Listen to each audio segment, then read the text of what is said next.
Ladies and gentlemen, the very word secrecy is repugnant in a free and open society, and we are, as a people, inherently and historically opposed to secret societies, to secret oaths, and to secret proceedings. We decided long ago that the dangers of excessive and unwarranted concealment of pertinent facts far outweighed the dangers which are cited to justify it. Even today, there is little value in opposing the threat of a closed society by imitating its arbitrary restrictions. Even today, there is little value in ensuring the survival of our nation if our traditions do not survive with it. And there is very grave danger that an announced need for increased security will be seized upon by those anxious to expand its meaning to the very limits of official censorship and concealment. That I do not intend to permit to the extent that it's in my control. And no official of my administration, whether his rank is high or low, civilian or military, should interpret my words here tonight as an excuse to censor the news, to stifle dissent, to cover up our mistakes, or to withhold from the press and the public the facts they deserve to know. For we are opposed around the world by a monolithic and ruthless conspiracy that relies primarily on covert means for expanding its sphere of influence, on infiltration instead of invasion, on subversion instead of elections, on intimidation instead of free choice, on guerrillas by night instead of armies by day.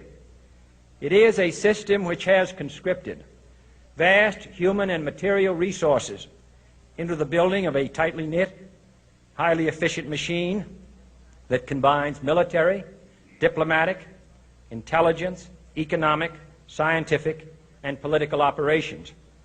Its preparations are concealed, not published. Its mistakes are buried, not headlined. Its dissenters are silenced, not praised. No expenditure is questioned, no rumor is printed, no secret is revealed. No president should fear public scrutiny of his program, for from that scrutiny comes understanding, and from that understanding comes support or opposition, and both are necessary. I am not asking your newspapers to support an administration, but I am asking your help in the tremendous task of informing and alerting the American people. For I have complete confidence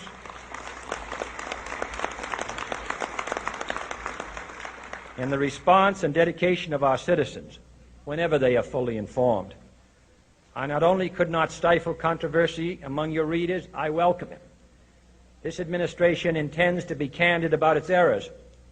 For as a wise man once said, an error doesn't become a mistake until you refuse to correct it.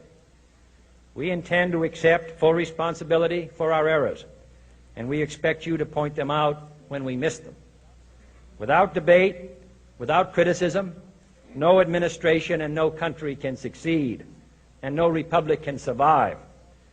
That is why the Athenian lawmaker Solon decreed it a crime for any citizen to shrink from controversy.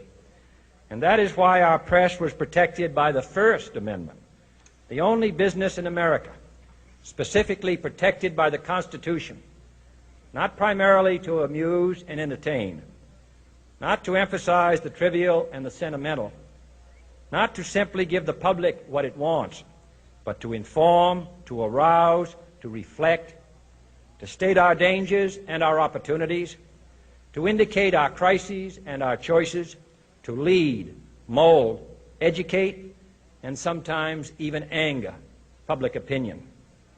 This means greater coverage and analysis of international news, for it is no longer far away and foreign, but close at hand and local. It means greater attention to improved understanding of the news, as well as improved transmission. And it means, finally, that government at all levels must meet its obligation to provide you with the fullest possible information outside the narrowest limits of national security. And so it is to the printing press, to the recorder of man's deeds, the keeper of his conscience, the courier of his news, that we look for strength and assistance, confident that with your help, man will be what he was born to be, free and independent.